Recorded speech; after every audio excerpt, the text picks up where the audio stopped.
la genèse de cette épreuve, en fait, a vu le jour sur le stade de la Redoute l'année dernière. Donc, j'ai discuté de vive voix. Je les ai proposé ça au général Laurent Cluzel, le général Pierre Pozzi, et le préfet a assisté aussi à nos entretiens. On se dit pourquoi pas de toute façon mettre en place une épreuve regroupant toutes les forces de protection à La Réunion. C'est parti, donc avec le support de Sport Pro Saint-Benoît, on a élaboré un parcours. Ensuite, on a mis en place tout un règlement. Et avec la participation concrète du FASEUI et des différentes forces vives en fait, de ce département en matière de protection, et bien, cette épreuve aura lieu dans la nuit du 2 juin au 3 juin sur le site d'Elbourg dans la commune de Salazie. Donc ça c'est important. En ce qui concerne au niveau des épreuves, donc il y a 7 corps de métier et vous avez 7 épreuves. Vous avez un 50 km en individuel, vous avez un 50 km en duo, vous avez un relais 2 x 25, vous avez une épreuve individuelle de 25 km, vous avez une randonnée de 12 km, vous avez une randonnée contemplative et vous avez une initiation au niveau des jeunes pour 6 à 7 km. Ils vont partir sur le site du stade d'Elbourg. Ensuite, ils vont prendre la direction de l'île à Tavidote. De l'île à Tavidote, ensuite, ils vont prendre la piste de terre plate. De terre plate, ils vont prendre ensuite la source Manouille, direction sentier source Manouille, qui s'appelle en fait Monsieur Lucili, mais dite Manouille. De là, ils vont monter le Cap Anglais. C'était une ascension avec 600 mètres de dénivelé assez importante. De Bellouvre, ensuite, ils vont faire le sentier de la Vierge, le sentier de la Vierge.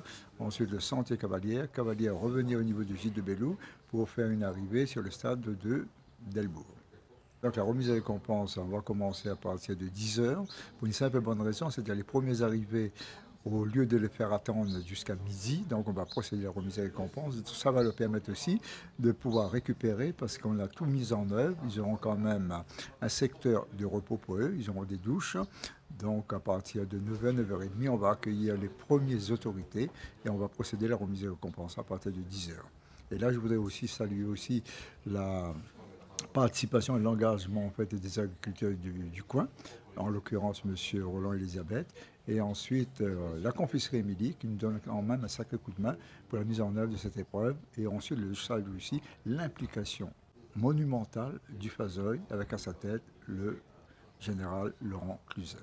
L'objectif, c'est de travailler en osmose tous les services de protection. Et ces services de protection-là, quand vous regardez, vous avez l'armée, vous avez la gendarmerie, vous avez le SDIS, vous avez la police qui assure la protection des biens et des personnes, vous avez aussi l'ONF au niveau de l'aspect végétal, et vous avez le parc qui tente en fait de préserver cette biodiversité sur le plan local.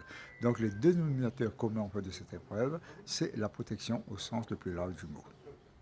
Trail de 50 km. Pourquoi 50 km? Parce que cette année, 2023, c'est le cinquantenaire des FASEUI.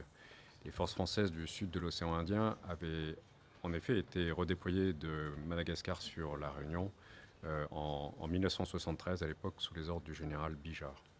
Donc pour ces 50 ans, nous avons choisi une épreuve assez engageante, ce trail sur les hauts de l'île, dans la région de Elbourg. Deux messages forts associés à ce trail. Le premier, c'est l'esprit d'équipe. Le deuxième, c'est la fraternité d'armes. Esprit d'équipe, c'est la caractéristique déjà des forces armées, mais pas simplement. C'est esprit d'équipe, forces armées, forces de sécurité intérieure.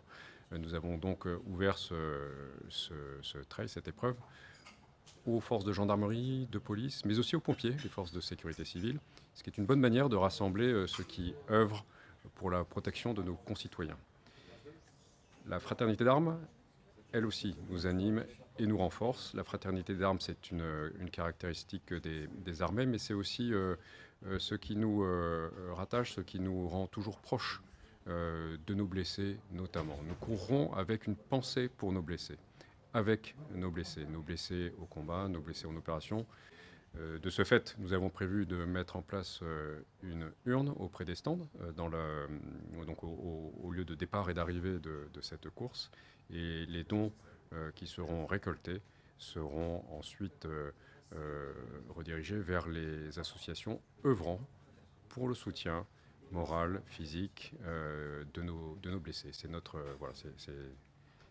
on ne laisse jamais personne sur le côté de la route. Cette mosaïque des uniformes, comme l'a baptisé Nicolas Briama, elle a vocation à devenir un événement annuel.